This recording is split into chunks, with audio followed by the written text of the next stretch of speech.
Здесь, на площади перед мечетью «Сердце Чечни», фестиваль «Хонгфест» начал свою работу. Аромат и праздничная атмосфера привлекает не только жителей столицы, но и многочисленных гостей региона. Ну а организаторы обещают, скучать не придется никому. Это уже второй фестиваль по счету, а участников и гостей мероприятия оказалось даже больше, чем было в прошлом году. Об этом рассказал министр Чеченской Республики по туризму Муслим Байтазиев. Как видите, площадь полная. Мы, мне кажется, даже не рассчитали площадь и расставили наши шатры таким образом. Рассчитывали на определенное количество людей. Явно пришло уже больше, и в течение дня мы знаем, что из соседних регионов ожидается большое количество туристов на автобусах, которые приедут сюда где-то к часу, там, к 2 часам дня. Вот, да, конечно, его нашли, и он должен сегодня посетить наш фестиваль. И помимо него так получилось, что пока мы искали его, мы нашли еще несколько котов, и все они приедут сегодня на фестиваль. Да, у нас будет отдельная зона для котов. Районы Чеченской Республики не остались в стороне и решили показать не только национальные блюда, а также то, чем они богаты. Здесь есть все, от резьбы по дереву до композиций с использованием черемши. На них мы и остановились, узнать более подробно.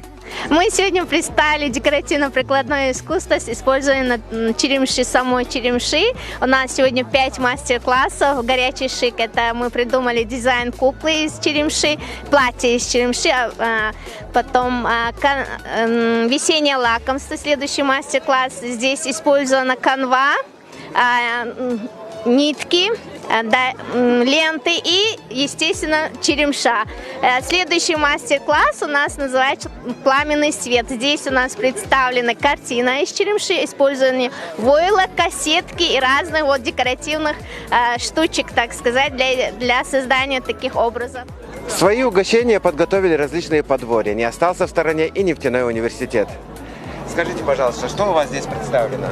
Здесь нефтяной университет представляет изделия с добавлением черемши. Здесь кондитерские изделия, кулинарные изделия, здесь чисто хлебобулочные изделия. Есть только чисто национальные чеченские, вот чуду, добавление с начинкой. Здесь есть представлены и салаты. Здесь тоже входит в состав черемша. Черемша, как известно, это, так сказать, спаситель, который в самом начале весны он поспевает раньше даже, чем ландыши.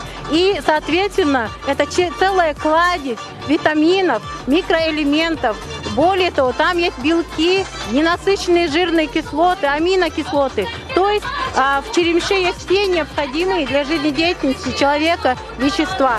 На мой взгляд, выглядит очень вкусно. А попробовать можно? Конечно, можно. Пожалуйста. Так. Сейчас мы попробуем, что же все-таки приготовил нам нефтяной университет.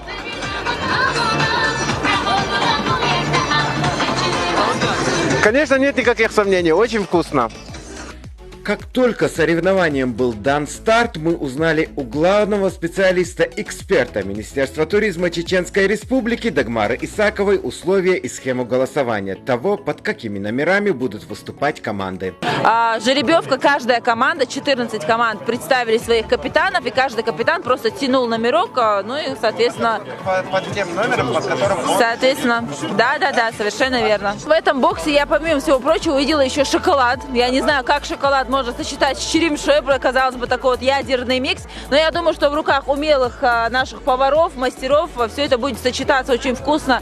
На самом деле 40 минут дано время для всех участников, у них такой стандартный набор ингредиентов, и от себя они еще что-то добавят, ну и в результате я думаю, что появится какое-то уникальное произведение кулинарного искусства. Члены жюри очень серьезные, это члены ВАКС и ВИКС, то есть Всемирной организации, исламской организации. Также у нас с вами вот здесь, если пройти на табуляторах, можно прочитать их регалии. Это далеко не все регалии, потому что действительно очень почетное судейство сегодня собралось в Грозном.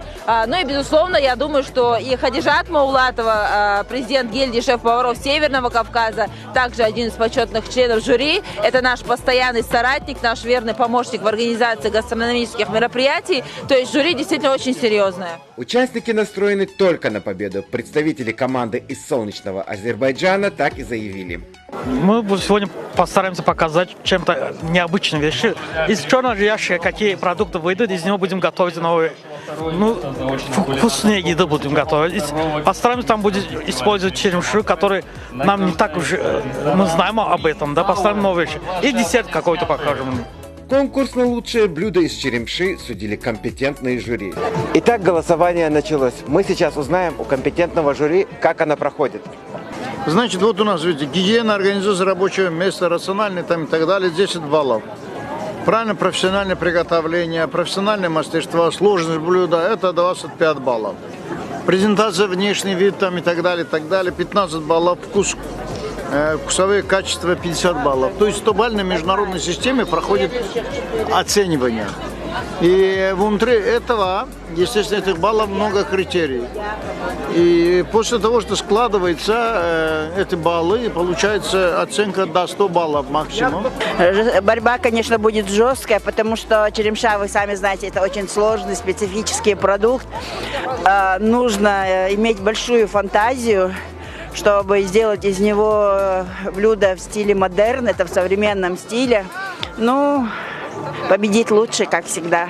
Целый месяц ездили, ходили по ресторанам и пробовали в каждом ресторане в заочном конкурсе блюда из черемши. Конечно, много что удивляло. И японская кухня, и азиатская. Я удивилась, когда увидела холодец из черемши. Да, холодец, пирожные с черемшой, напитки с черемшой, сладкие напитки. Я сама сегодня буду готовить, показывать мастер-класс. Мороженое из черемши в таком молекулярном виде. Ну, а на сцене чествовали делегацию котов во главе с тем самым знаменитым котом-черемшоедом, которые изволили посетить сие мероприятие. Песцов, а ты что нам скажешь сегодня? Расскажи о своих впечатлениях. И через неделю где-то мне позвонили и видео прислали. Это же твой кот, спрашивали. Потом я на этот номер позвонила, и мы сюда приехали. Я даже не знаю, потому что у меня страница в Инстаграме закрытая. Там только чисто свои родственники. Наверное, кто-то взял и распространил. Фестиваль стал ежегодным и международным, а проводится он для сохранения и укрепления традиций приготовления и подачи одного из самых любимых блюд нашего народа и популяризации экологически чистой и здоровой пищи, а также чеченских традиций гостеприимства. Башир Саутиев, Рамзан Мусаев, информационное агентство Грозный Информ.